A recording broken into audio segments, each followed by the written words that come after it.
Sam için son maç. Allah izin verirse. Yani son maç olması lazım.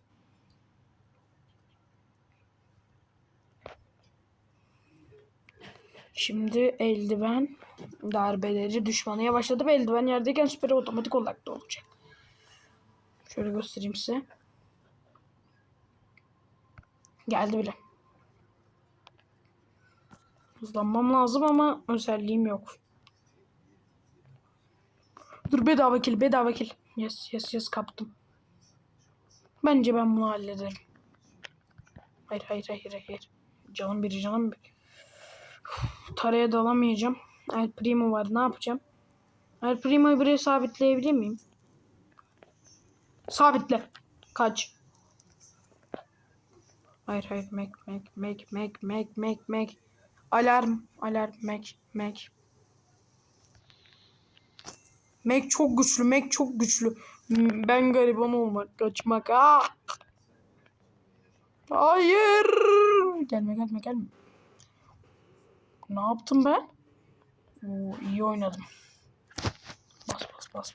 Bas.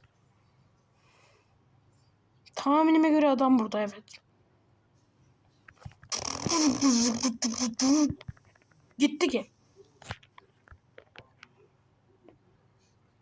Ve sen 1K olsun. Sen 1K kapak olsun. Başarımı da geldi. Samler dönecek şimdi. Ve toplam 21 prestij. Artık kaldı şeyler. Gümüşler.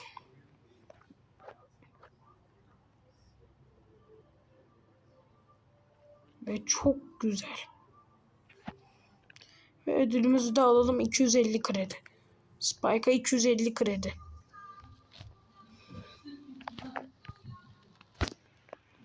Ve görüşürüz arkadaşlar. Biz 1K yaptık.